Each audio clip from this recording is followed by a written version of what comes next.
tayo ditong fruit cocktails. Yan. With ice cream. So gagawa tayo ng kakaibang fruit salad. So una meron tayo ditong strawberry. Meron tayo ditong gelatin. Ang flavor niya guys is pandan. So lagyan natin dito ang ating gelatin. And mix natin. Wow. Mix natin siya. So after natin ma-mix, lagyan natin ating fruits. Yan, fruit cocktail. Yan. And mix well again. After natin ma-mix, lagyan natin ang ating kondensada. Yan.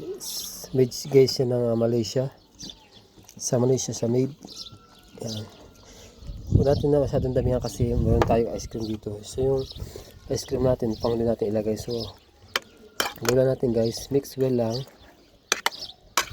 Yan. After natin ma-mix, so yung ganyan na siya. So kunan natin ito ng yung plain lang natin na itong vanilla. Yan. So wala tayo kasi guys na cream.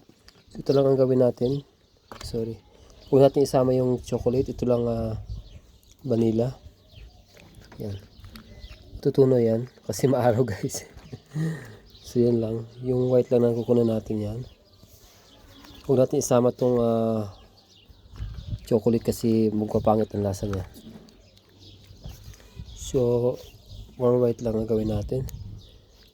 Pasama yung strawberry. So mix lang natin siya guys. Wala tayo kasi tayong scoop. Ito lang guys. Okay. Matutunaw naman siya guys. Kasi wala na siya sa freezer. So yan na siya. Tingnan pa natin ng more. So napakasarap guys, lalo na ngayon start na ng summer. Yan. Kung muna tayo sa yung scoop. Yung scoop na ginagamit sa mga ice cream guys, yung bilog, lalagyan natin sa top. Mas marisang tingnan, mapaka gandang tingnan.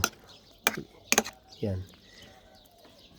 So kung wala tayong guys na cream, so alternative guys yung ice cream. Kasi may cream naman sa loob yan. May Nestle cream yan sa loob. So lagyan pa natin guys. Okay.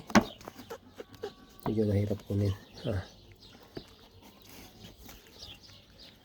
Sarap guys, so grabe.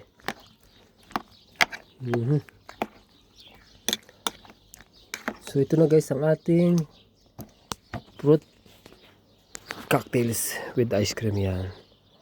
Sarap guys oh. Wow.